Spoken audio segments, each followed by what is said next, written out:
Hello la Gogo Team, j'espère que vous allez bien malgré ce contexte difficile de confinement. En tout cas ce confinement va peut-être prendre une autre dimension puisque ça y est, enfin Disney Plus est sorti pour notre plus grand plaisir, en tout cas pour le plus grand plaisir de la plupart d'entre nous je pense, qui attendons la sortie de Disney Plus depuis longtemps, d'autant qu'elle a été reportée et du coup bah ça y est, libéré délivré, on l'a enfin Disney Plus et je vais partager mon avis, mes premières impressions sur Disney Plus avec vous en découvrant Disney Plus avec vous. Alors simplement je me suis déjà créé un compte ce matin, donc je n'ai pas à le refaire, je me suis choisi un petit personnage parce qu'on peut personnaliser son avatar et devinez qui j'ai pris. Est-ce qu'il y en a parmi vous qui sauront? Eh bien j'ai choisi Belle. Belle c'est ma princesse Disney préférée en fait, c'est même peut-être mon personnage préféré. Je viens de me connecter à Disney+, donc c'est parti, je scroll pour voir tout ce qu'il y a. Alors je vois déjà la première chose qui me saute aux yeux, c'est que donc il y a différentes catégories. Les originaux, les plus grands succès, les films d'animation, notre sélection pour vous, alors ça je sais pas comment ils ont fait leur sélection puisque j'ai encore rien choisi. Marvel, les classiques réinventés, c'est-à-dire les live action. Disney Channel, animaux et nature, alors ça je sens que ça va être ma catégorie préférée. Action et aventure, film nostalgique et ah bah non c'est pas tout, monstres et créatures, nostalgie, comédie musicale, Disney Junior, court métrage, Mickey Mouse à travers le temps, documentaire, comédie, drôle de mystère, inspiré de faits réels. Waouh, ça en fait des catégories. Donc moi ce qui me saute aux yeux là c'est que les choses sont très claires, c'est vraiment chaque film est dans sa catégorie, c'est vraiment bien dispatché. On a une barre de recherche qui fait que si on veut un film en particulier c'est facile de le trouver, on peut se créer une liste perso de manière à avoir en fait sa liste des films à voir. Donc c'est plutôt bien fait, ça a l'air très intuitif, agréable à parcourir.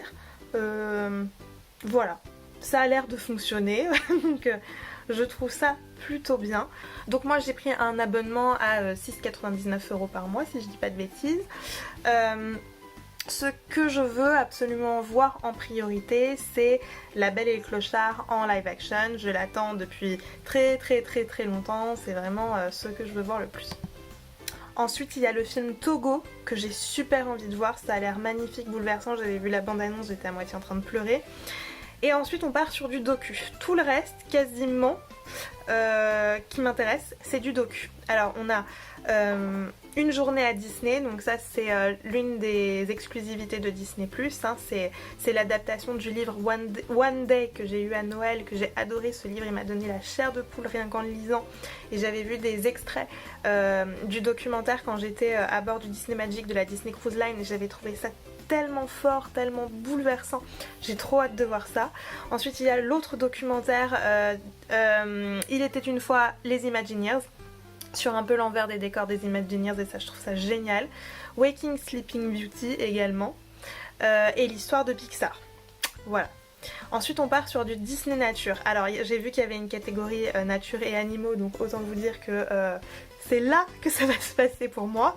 On a notamment le documentaire Éléphant. J'ai trop hâte de le voir. Survie au fil de l'eau également Disney Nature. Sur la route des éléphants, pareil Disney Nature, donc à voir si c'est pas un petit peu trop similaire à Éléphant. Et après tout, si c'est le cas, j'ai envie de dire on s'en fout. Le plus beau des combats ensuite, qui est un film inspiré de faits réels, et Pixar en vrai. Voilà, j'ai également très envie de découvrir les courts-métrages que je connais très peu. Et voilà, en tout cas je vais regarder tout ça, je vais prendre le temps et je vous ferai des critiques de tout ce que je verrai, peut-être même avec des comparaisons. Je vais voir un petit peu au fur et à mesure, je sais pas encore exactement, mais j'ai vraiment envie de partager avec vous mes impressions sur cet outil que j'attends depuis longtemps. Après j'y mets un bémol quand même. Je crains que le catalogue ne se renouvelle pas très régulièrement et que du coup on soit toujours un peu sur la même chose finalement. Et moi donc là j'ai 11 contenus qui m'intéressent particulièrement. Après forcément il y a d'autres films que j'ai envie de revoir, comme là en ce moment par exemple j'ai très envie de revoir La Belle et la Bête, j'ai très envie de revoir Pocahontas, j'ai très envie de revoir Dans l'ombre de Marie, Il y a certainement des films que j'ai encore jamais vus que c'est l'occasion de découvrir. Je vais peut-être me refaire toute la saga Star Wars aussi. Mais voilà, je pense que sur le long terme, si le catalogue ne se renouvelle pas assez vite, je crains de finir par me lasser et que ça pose un souci. C'est quand même 7 € par mois quasiment. Donc si je ne regarde pas un film par mois, ce sera pas rentable au bout d'un moment. Donc je sais très bien comment ça va se passer. Là je vais m'enfiler tout ce que je veux voir d'un seul coup. Et la question c'est après, qu'est-ce qui va se passer? Voilà. En tout cas la Gogo Team, dites-moi dans les commentaires si vous avez un abonnement pour Disney+, qu'est-ce que vous attendez de Disney+, qu'est-ce que vous allez regarder. J'ai hâte qu'on en discute, on en aura vraiment l'occasion puisque ça va être beaucoup de contenu sur la chaîne. Et voilà. Sur ce, la Gogo Team, je m'arrête là puisque j'ai la Belle et le Clochard à aller voir quand même, ça suffit les bêtises. Bonne soirée la Gogo Team et n'oubliez pas que tout a commencé par une souris.